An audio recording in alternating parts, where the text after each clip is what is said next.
Amazing truth revealed, how a grandmother's love turned a cola mix-up into a life-changing moment. Inside Lucy's diner, vibrant chatter mixed with the sizzling sounds of frying bacon. Smells of fresh coffee and sweet cinnamon rolls wrapped around 12-year-old Benjamin like a warm embrace. The diner was more than a place to eat, it was a second home, filled with laughter, friendships, and the heart of his spirited grandmother. The clatter of dishes and the energy of the locals wrapped around him as tightly as the apron he wore, a badge of honor for the chances he seized when washing dishes after school, but lately, silence loomed like a dark cloud.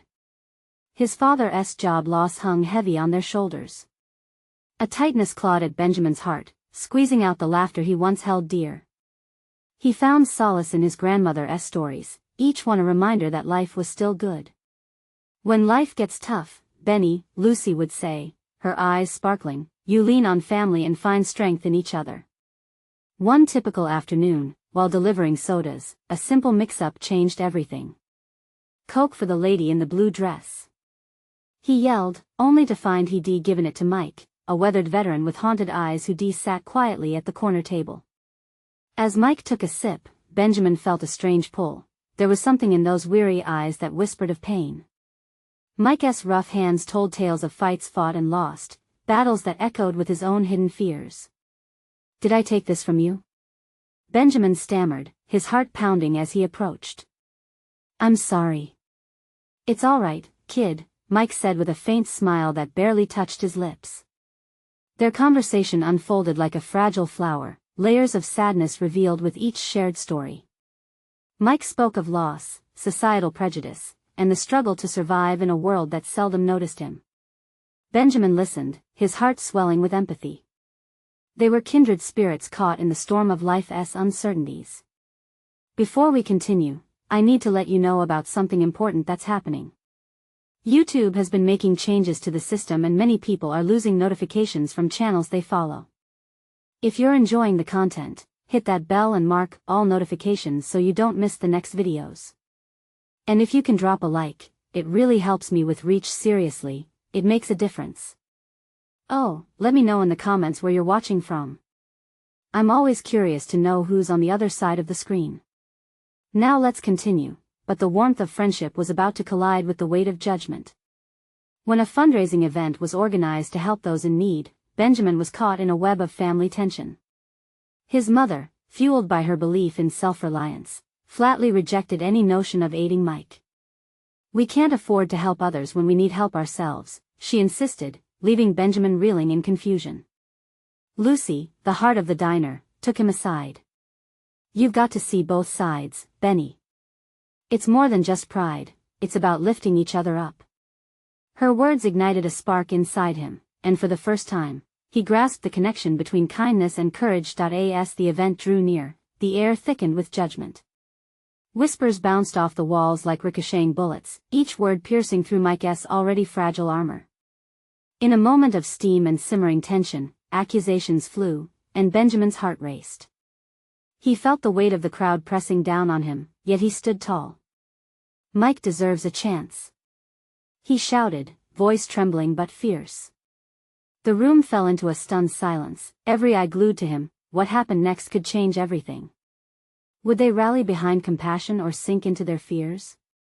In the charged atmosphere, Benjamin's spirit clashed with the community's biases, leaving the future of Mike and his own struggle hanging by a thread, urging readers to uncover what would unfold next. Suddenly, the diner felt like a stage, the weight of every gaze heavy on Benjamin's shoulders. His heart thudded as he faced the community he'd grown up in, the very people who shared his laughter and pain, now caught in the tension of divided opinions. The awkward silence felt electric, buzzing with the unsaid thoughts and emotions swirling around. Benny, you're out of line. Someone from the back shouted. It was Ellen, a regular who loved to have her coffee with an extra shot of judgment. He's not one of us. For a moment, Benjamin felt small again, the fierce courage slipping from his fingers. But then he remembered Mike's words. He thought of the stories woven in that corner booth, stories of rather the firestorms of struggle than the gentle breezes of comfort. Does one of us mean we only help our friends? What about the people who need it most? He blurted out, the words flowing from a newfound sense of purpose that made him feel strong. Mike fought for this country. Doesn't he deserve better? The room held its breath, and Benjamin stood there, feeling the pulse of hope and fear surrounding him. A rumble of murmurs began to rise, confusion and uncertainty bouncing off the walls like an unseen force. He darted glances at the owlish eyes of his grandmother and the panic flashing across his mother's face. "Oh, for heaven's sake, Benny," his mother's voice trailed off, frustration taking root in her brow. But Lucy reached out, her weathered hand squeezing Benjamin's forearm gently, offering unspoken support. "Let him speak," she said, her voice steady yet warm. The authority in her tone made heads turn. Sometimes the ones judged hold the lessons we need most. Benjamin took a deep breath, feeling the warmth of her faith envelop him. He leaned into the moment. When we close our hearts just because we don't understand someone, we miss the chance to grow. It's not about us, it's about what we can do together. This time, the murmur grew louder, uncertain but hopeful. Could they really unite over compassion? Were they willing to break the mold that labeled them? Gazing towards Mike's corner, Benjamin noticed the veteran watching him, a flicker of something indiscernible in those haunted eyes. It reminded him of the way his grandmother spoke of the past and the importance of connection, of stories shared over meals that built bridges rather than walls. In the midst of the unfolding tension, a voice called out from the back, "You're right, Benny. We can't turn a blind eye." It was Mr. Harris, a retired teacher, his face flushed with an unexpected urgency. As more voices began to join, hesitant but growing in strength, the diner's energy shifted. Hope sparked in Benjamin's heart. Could they truly rally around something greater than their fears? Just then, the air shifted again as the door swung open. A gust of wind swept through, carrying with it the overwhelming scent of the impending storm outside. In strode two figures, shadows of the struggles Benjamin had fought to understand but now matched with recognition. The crowd silenced again, eyes darting towards the newcomers. Benjamin's heart raced. Who were they? And how would this unexpected arrival alter the whole fragile landscape they were starting to build? The clamor of voices faded into a whisper as all eyes fixated on the new arrivals, leaving Benjamin wondering if they would bring a message of hope or another test of his budding courage. He took a deep breath, feeling the tension coil tightly in the air around him, ready to respond to whatever came next. There, in that fickle moment, the future hung in the balance like a teetering plate, unsure of whether it would crash or bring forth something extraordinary. What would unfold with the arrival of these two unexpected figures? The door creaked slightly as the two figures stepped into the diner, shaking off the rain that clung to their jackets. A tall man with a rugged face and a petite woman with a downturned gaze, they looked like they had weathered more than a few storms in their lives. Benjamin felt his heart race as he locked eyes with them, a flicker of recognition stirring deep within. "Mike?" The voice slipped out of him, barely audible.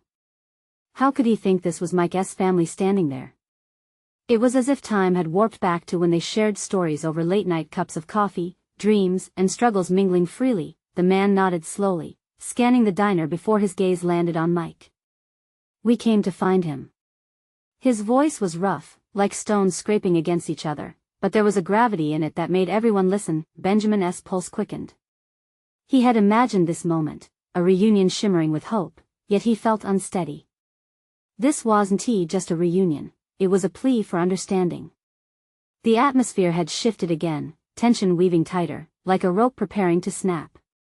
"Who are you?" Ellen's voice cut through the silence, her skepticism resurfacing like an unwanted tide.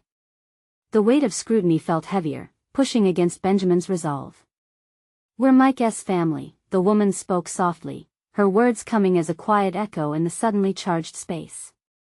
"He's been gone for months." We thought maybe her voice faltered, as if the weight of her emotions threatened to drown her.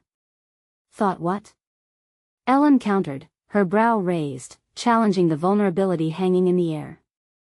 "Thought we'd welcome you with open arms? Just because you share his blood?" Another murmur swept through the crowd, uncertainty returning like an unwelcome visitor. Benjamin dared to glance at Lucy, whose steady gaze had shifted to the newcomers. Her old soul seemed to recognize something he couldn't yet grasp. Just because we don't know someone doesn't mean we turn them away, Benjamin argued, stepping forward. Mike deserves a chance at homecoming, and so do you. As he spoke, he felt the community's walls begin to tremble. The voices of dissent started to wane, drowned out by a tentative chorus of understanding. Yeah, piped up Mr. Harris again, his hands steady on the table. We can't call ourselves a community if we're not willing to help. The woman's eyes glistened with tears, surprising everyone present. We've been searching for him, but it hasn't been easy. She cleared her throat, her composure wavering. We just want to bring him home. He fought for all of us, but it seems we've lost him. Please help us find him. The diner felt charged with energy now, pulsating like a heart about to leap from its chest. Benjamin stood in the eye of that emotional storm. Could these strangers ignite a spark of empathy among the crowd, challenging the echoes of their prejudice? I know Mike. He wouldn't want to feel abandoned, Benjamin pressed, his voice stronger now. He would want us to extend our hands, not pull back. Gradually, heads nodded like flowers chasing the sun. The newcomers, frames less rigid now, took a step closer, unsure yet hopeful. Benjamin felt the pulse of courage surge within him again, emboldening him. But just as new life began to bloom, the diner door swung open violently again, flinging the storm inside. A new figure rushed in, panting, eyes wide with urgency. You need to come quickly. It's Mike. Something's happened. The air thickened, pregnant with fear and uncertainty. Benjamin's heart froze. What had they stumbled into? The fragile threads of hope were dangling now, ready to be pulled apart. With a tide of emotion swelling in his chest, he turned towards the crowd, ready to face whatever reality awaited. The engraved faces of the familiar now flickered with worry, their solidarity from moments ago hanging delicately in the balance, awaiting the next revelation. Would they stand together or scatter again in fear? The diner erupted in chaos, the hum of existence suddenly drowned out by urgency and fear. Benjamin wasn't sure who pushed past him first, was it Ellen or someone in the crowd, but he felt a collective surge as people instinctively began to follow the messenger, drawn in by the frantic urgency of his words. Mike's in trouble? The words tore from Benjamin's lips, urgency mingling with disbelief. He fought against the tide, pushing towards the door, his heart drumming against his ribcage. The rain had turned relentless again, pounding against the pavement like a mantra, and the wind howled like a wounded beast. Where? He shouted over the cacophony. Where is he? The newcomer, a lanky kid with soaked hair and wide eyes, glanced back, his face pale. By the old warehouse. They said he was hurt bad. Those words felt like ice slicing through the already fragile hold on hope. Why are they waiting?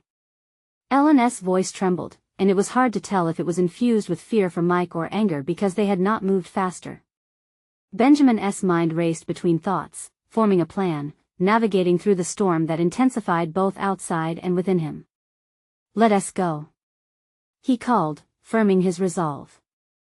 It was time to rally the community again, but apprehension surged through him. Would they still rise to the occasion after the initial wave of uncertainty had swept through them moments ago? As the group pushed outside, the downpour enveloped them. The cold was a shock, yet it sharpened their focus. Together, they sprinted, a powerful blend of determination and fear driving them forward. The streets blurred in the rain, but Benjamin kept his eyes trained ahead, where the old warehouse loomed like a ghost against the bleak sky. His heart twisted as he remembered Mike's laughter, the warmth of his friendship, and how he had always believed in the good in people. And now Mike needed them. The specter of grief loomed large, but so did the strength of community. They skidded to a halt in front of the dilapidated building. Its weathered exterior seemed to mock them, gray and broken like the hope that had begun to fray. But they wouldn't stop. Not now. Stay close, Benjamin instructed the group, glancing at the family members who had come for Mike. Their faces showed a mixture of fear and courage, and in that moment, he felt a bond form. We'll find him together. As they pushed through the rusty door, a thin shaft of light fell across a disheveled room, illuminating the chaos within. Crates were overturned, and the scent of rain mingled with the reek of something distant and terrible. Mike! Benjamin yelled, but the sound echoed without an answer. Around them stood piles of junk, shadows flitting across the walls. He expected to find a sliver of hope, to chase it down like he always did when life got tough. Then he spotted something in the corner, a slumped figure. The sight twisted his stomach, and dread pooled at the bottom of his spine. Mike! Benjamin rushed forward, the crowd behind him falling silent as they processed the scene. The wreckage around them told a story. A struggle had taken place here, and it was etched painfully in the debris. Then, as he approached, he saw Mike's face. Pale, but he was still breathing. Relief and fear grappled within Benjamin. Would he hold on to hope or prepare himself for the worst? And in that moment, something shifted. A familiar voice came from behind, breaking through the rising tension. He needs help. Call 911. The urgency boiled over again. The pieces of their togetherness felt fragile, yet a flicker of unity surged anew. Would they fight to save Mike, or would the storm scatter them once more? As the first siren shrieked in the distance, Benjamin locked eyes with the family. "We won't let him go," he promised, heart pounding with resolve. But uncertainty lingered like smoke. Could they truly stand against what tore at them? The answer lay just out of reach, shrouded by shadows. As the sirens grew louder, slicing through the chaos of their makeshift rescue mission, Benjamin knelt beside Mike, scanning his friend's injuries. Blood trickled from a gash on Mike's forehead, painting a stark contrast against his pale skin. Each heartbeat screamed at Benjamin to do something, but his mind was spinning, caught in the swirl of panic and adrenaline. "Hang on, buddy," he murmured, squeezing Mike's hand. Mike's eyes fluttered open for a brief moment before rolling back in pain. He didn't seem to recognize Benjamin, his lips moving silently as if he were fighting against darkness. "Stay with us, Mike. Help is on the way." Ellen's voice carried strength, though it trembled slightly. She crouched on Mike's other side, gently brushing back drenched hair from his forehead, her concern palpable. In the background, the others fumbled with their phones, their faces illuminated in the dim light of the warehouse. A mix of chatter and frantic calls filled the air, swirling around Benjamin as he concentrated solely on Mike, blocking everything out except the fragility of life before him. Why did this happen? Someone gasped from the crowd. It was Craig, shaking with a mix of fear and rage. What do we even know? How could they let this happen? That question hung heavy, like the rainwater saturating their clothes. The anger simmered beneath their surface, but there was no time for it now. Only action mattered. "Craig, focus. Mike needs you," Benjamin shouted, snapping him out of the dark thoughts. "We need to find a way to stop the bleeding, something to help." With a swift glance around the room, Benjamin spotted a torn piece of cloth from an old worker's shirt hanging on a rusted crate. He dove for it, tearing it free and rushing back to Mike. "Ellen, press here, harder." He indicated the wound, and she complied, her face etched with determination. As he wrapped the makeshift bandage around Mike's head, a flicker of hope ignited within him. It felt small but real, more tangible than the damp air clinging to their skin. "I can't believe we're going through this," Ellen whispered, her voice cracking. He can't leave us like this." "Not if we can help it," Benjamin declared, trying to inject reassurance into his words. But inside, he felt the weight of uncertainty. What would they do if Mike didn't wake up? Finally, the wail of the approaching ambulance cut through the thick tension, lighting up the room in crimson bursts. The crowd shifted, a frantic push toward the entrance, hope igniting for a moment before doubt crept back in. "Over here," Benjamin called out. Paramedics spilled into the warehouse, bringing with them a rush of authority. Their focused calm spread through the group as they took charge. "Stand back, we need space." One of the medics snapped, and Ben felt a protective instinct as he readied himself to defend Mike against whatever was coming. "Mike's our friend," Ellen insisted, standing firm. "He needs us."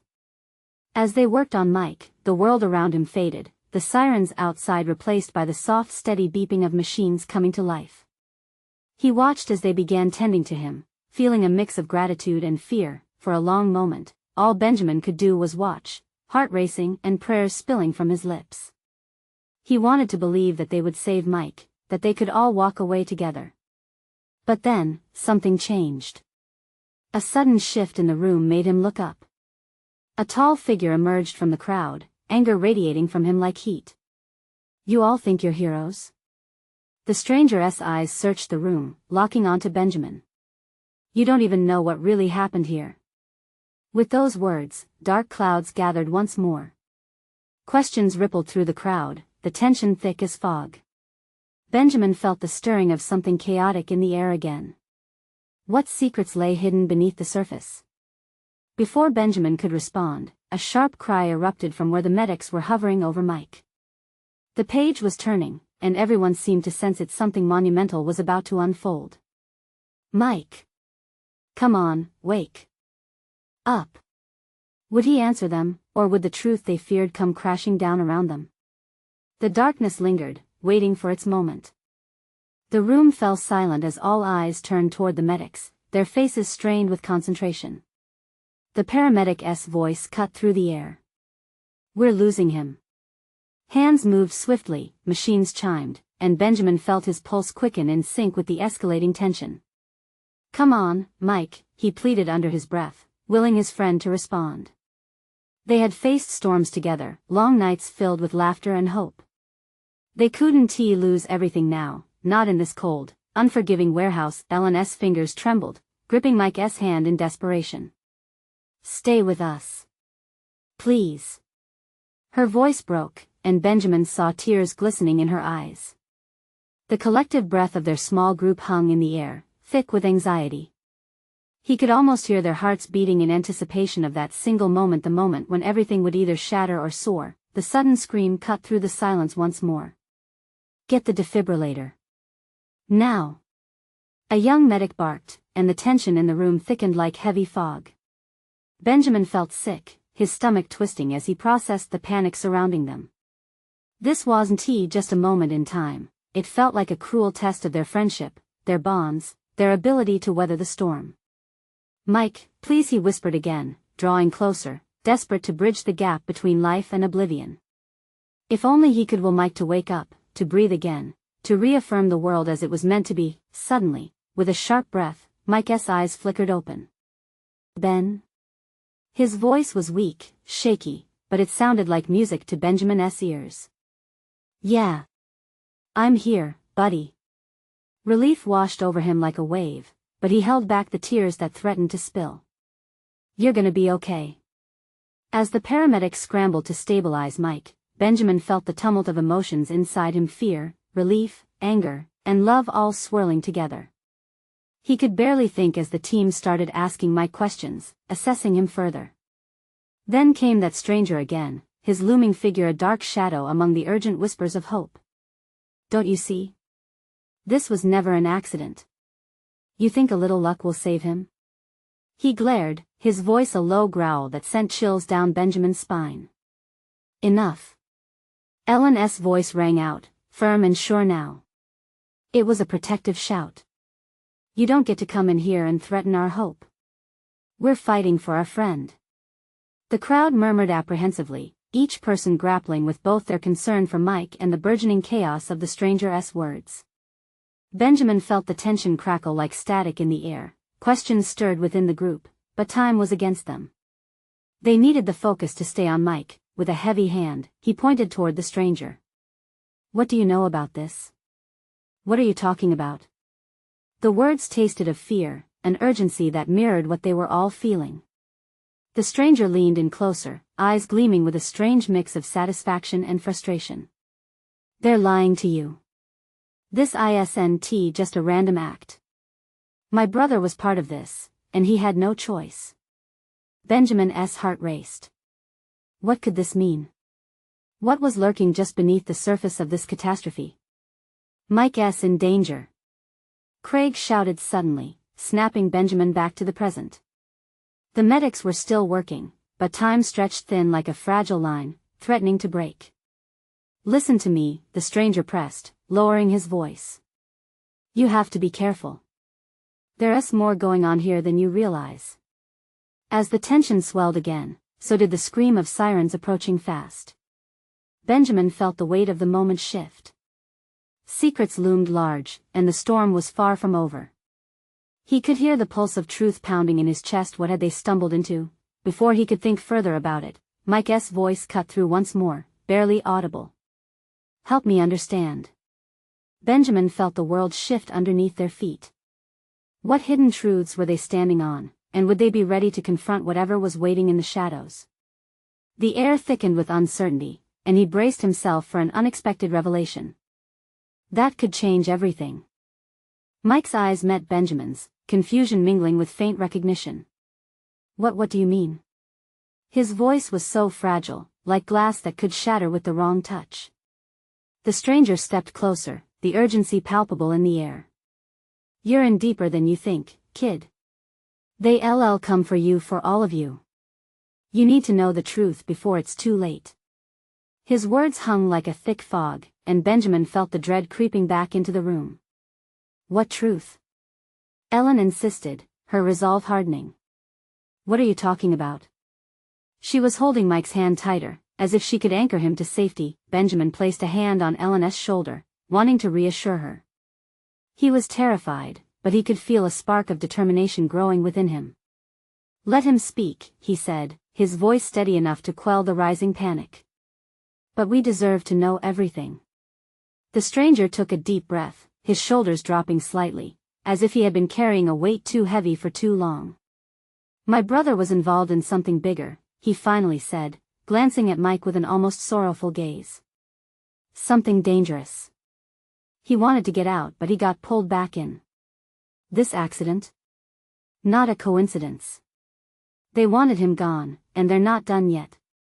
The medics continued to work, oblivious to the storm brewing in the corner of the room. Mike's face shifted from confusion to panic, and Benjamin could sense his friend trying to piece together what he had just heard. They had always talked about the dangers of the underworld, the shadows that lurked beneath their everyday lives, but this felt different, more sinister. "Why should we believe you?"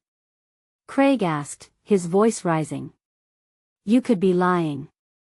You could be the one behind all of this." The stranger frowned, frustration clawing at his features. "I'm trying to help.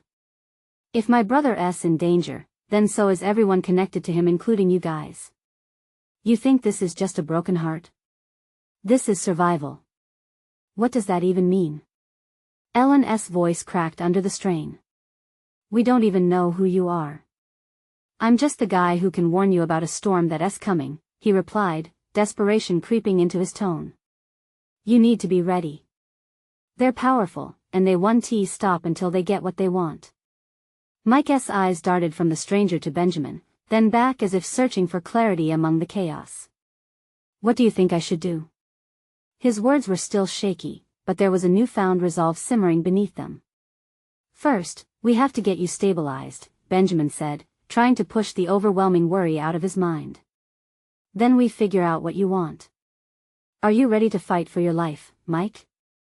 Whatever this is, we face it together." The sirens crescendoed outside, their wails blending with the growing tension inside the warehouse, an ominous soundtrack that amplified every heartbeat. "Your lives are tied to mine now," Mike murmured, his face pale but determined. "Whatever it takes." The stranger stepped back, a shadow flickering across his face as he glanced at the doorway. "You don't have much time, they'll be here soon." In that moment, the weight of everything crashed down on Benjamin, a mix of fear and hope igniting a fire inside him. They were caught in a web they hadn't even known existed, but stepping away wasn't an option now. "What happens next?" he asked, his voice steady even as his heart raced wildly. Would they be able to unravel this sinister plot, this truth that seemed to swallow everything? And more importantly, could they save Mike before it was too late? As the room filled with a sense of foreboding, Benjamin felt something change. They weren't just surviving anymore, they were about to dive into the unknown. What lay ahead would test their courage and friendship, something much deeper than they had ever imagined. The storm was coming. Would they stand together, or would they be swept away? The medics finally turned their attention to Mike, their professional demeanor unflinching even in the face of the chaos spiraling around them. They began their routine checks, and despite the noise, the world around him narrowed down to the barely audible beeping of medical equipment and the heavy silence that hovered thick and oppressive. In that moment, everyone seemed to be holding their breath. Suddenly, the stranger leaned in again, his eyes intense as he spoke, almost whispering now. If they find you here, it will be game over. You need a plan and you need to move. Benjamin swallowed hard, the urgency in the stranger's voice stinging the realization deeper. What do you mean move? Where? Anywhere but here, the stranger shot back. They'll follow the sirens. They'll be looking for him, and they'll come for you next. Ellen turned to Mike, her grip tightening around his hand. We can't just leave. What if something happens? Mike breathed deeply, and Benjamin could see conflicting emotions battling within him. Fear and determination twisted together, battling for dominance. I can't just run, Mike finally said, his voice stronger but still trembling. I need answers.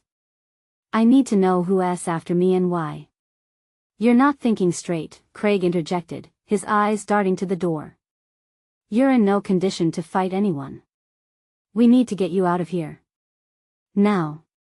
The stranger looked at Mike, an almost paternal concern etched in his face. You think you're ready for this? You're already part of something you don't fully understand. There's a reason they want you gone. Benjamin felt a spark of anger. Just tell us what you know. This isn't a game.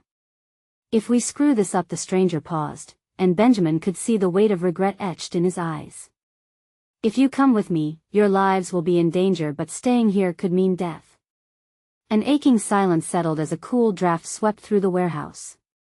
Benjamin glanced at the others, their expressions mirroring the confusion and fear that gnawed at him. They had always been a team, but now their bonds felt frayed and strained under the pressure of the unknown. Together, he said, the word escaping his lips almost against his will. We face this together, no matter what. His heart raced, not just from fear but from the flicker of hope that ignited within him.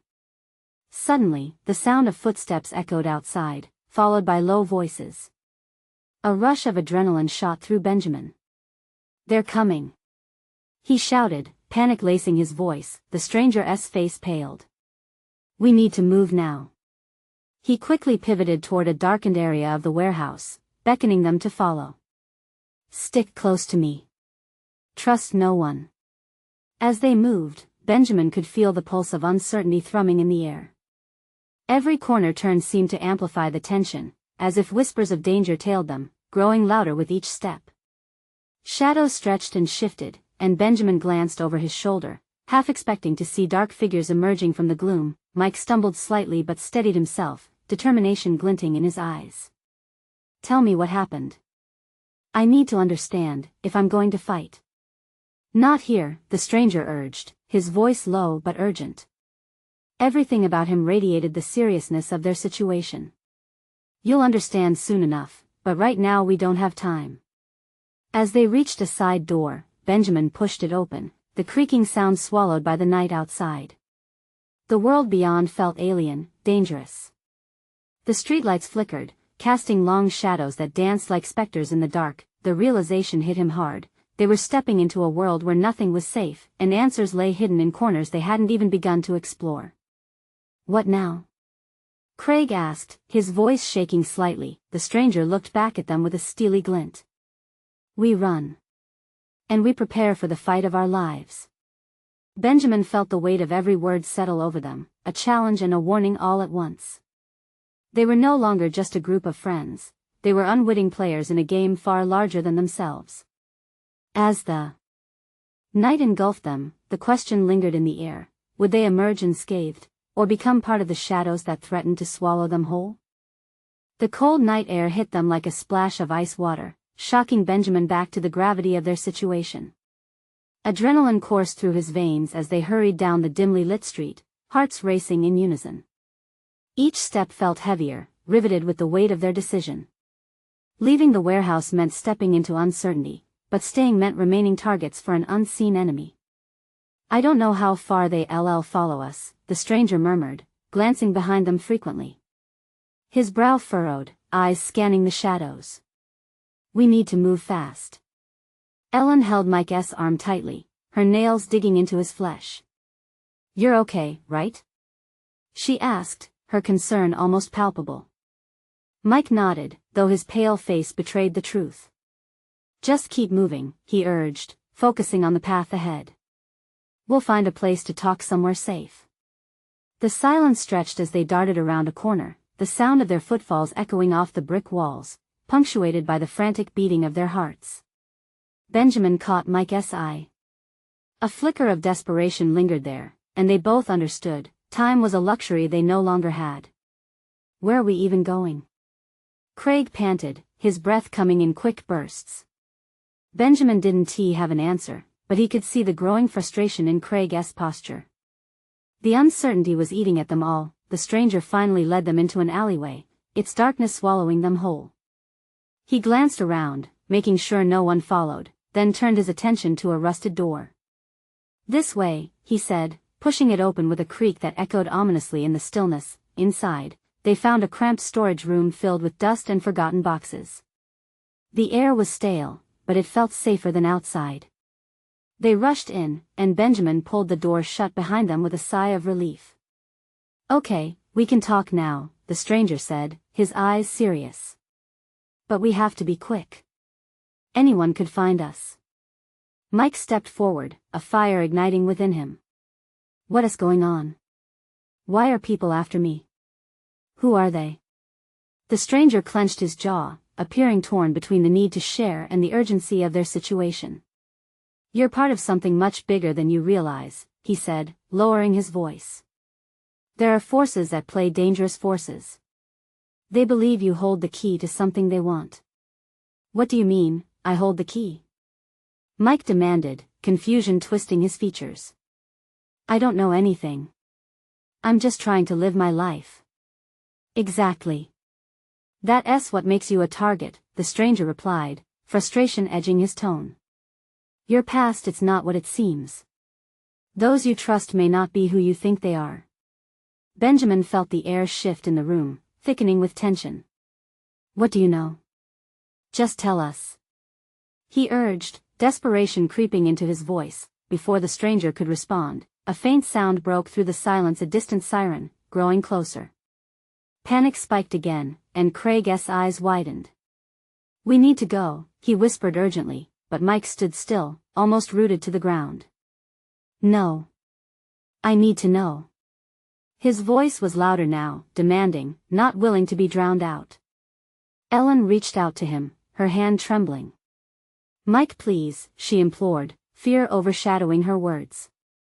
We can't risk it. The stranger looked between them, weighing their options. We have to make a choice, now. Do you want to know the truth? Or do you want to run? A heavy silence filled the air as they all held their breath, the gravity of the moment crashing down on them. What's it going to be? The stranger pressed, urgency thickening his words. All of their futures hung in the balance, teetering on the edge of revelation. And as the sirens howled closer, Mike felt the weight of their collective fear and hope. Would they step forward into the unknown, or would they flee from the truth? The decision loomed overhead like a dark cloud, and the next moment would change everything. What would they ultimately choose? In the dusty, cramped storage room, tension crackled like a live wire. Mike, eyes ablaze with determination, stood at the center of it all, the weight of the world feeling heavier on his shoulders than ever before. I'm not running anymore, he declared, voice strong despite the fragility of his body. I need to face this. We need to face this together. The group exchanged glances, a chorus of hesitant agreement echoed in the air. The sirens outside throbbed like a heartbeat, the urgency underscoring their fear. Okay, Benjamin spoke, drawing everyone's attention. His own heart raced, but there was clarity in his conviction. Let us figure this out. We can't keep running. Not anymore. The stranger nodded, a flicker of respect lighting his eyes. Good choice. The truth isn't safe, but it's the only way forward. Mike shifted closer, needing answers. Then tell us what you know. My life is at stake. The stranger took a deep breath, as if preparing to unleash a torrent. Your father wasn't just a mechanic, Mike. He belonged to something secret. Something powerful that he tried to distance himself from. When he didn't cooperate, they marked him. And they think I am tied to it somehow, Mike finished, his expression a mix of realization and fear. Exactly. The stranger turned serious. They believe you hold information needed to unlock whatever power he had. And that makes you a target. Benjamin's stomach turned at the weight of those words. What does that mean for us? For all of us? It means they'll come for you if they know you're here, the stranger warned, urgency creeping back into his tone, especially if they find out about your connection to him. You must leave, now. Stubbornness surged within Mike. I can't. I want to run and hide. I need to speak to someone who can tell me more. I need to know the truth. Silence wrapped around them like a fog, heavy with regret and uncertainty. Ellen stepped closer to his side, squeezing his hand tight, her voice a whisper. What if your past is too dangerous, Mike? What if it leads to more pain? A flicker of fear shadowed Mike's face, but it was quickly replaced by determination. If we face it, we might find a way to stop it. We can't stand by while they threaten our lives. A distant clamor echoed through the night, pulling them from their thoughts. The sirens are getting closer, Craig stated, anxiety creeping back in, eyebrows knitted. What do we do now? Leave the city, the stranger urged, urgency thickening in his voice. Find a safe place, regroup. There are others who know what is happening and might help you understand. Without another word, the group nodded in agreement, hastily moving to the door. Each of them felt the urgency pulsing within their chests, and together they pushed the door open. Outside, the rain had subsided, leaving the air fresh but tinged with a sense of foreboding. The streetlights flickered overhead as they trudged onward, hearts pumping with apprehension, adrenaline coursing through their veins. Though shadows loomed around them, there was a shift within each of their hearts, a newfound resolve spinning brighter than fear. They were a team, woven together by friendship, love, and the courage to confront the darkness that lay ahead. As they weaved through alleyways, the world felt different. Each step resonated with purpose. We can't just run, Benjamin said, glancing back at Mike. Together we can change the narrative. Finally, they arrived at the waterfront, where the comforting sound of lapping waves lightly filled the air, contrasting with the intensity of their emotions. This is where we will start, Ellen said, voice steadier now. We'll gather information and come up with a plan. Mike inhaled deeply, clarity returning as he found comfort in the presence of his friends. We've fought together this far. I want to stop now. With that, their united front ignited a spark of hope. They understood that they were each other's strength, bonding them through the trials that lay ahead. Determination simmered in the air like electricity as dawn broke in the distance. This was more than just survival, this was their fight. As the sun peered over the horizon, golden light painting the world anew, they stood together ready to confront the storm, intertwined by the courageous silence of unconditional support. Their journey had transformed them. They were no longer just friends. They were a family bound by love and purpose, prepared to face whatever awaited them. With a shared glance of promise they stepped forward, ready to rewrite their destinies. Now, listen closely, because this is important. You need to subscribe immediately to the channel to not miss the next exclusive stories. Leave a like now to feed the algorithm. Comment your reactions and feelings about this ending. And you must share instantly this video with at least 5 friends who need to see this transformation. Don't wait not even one more second to share. Only true fans understand the importance of supporting the channel through these actions.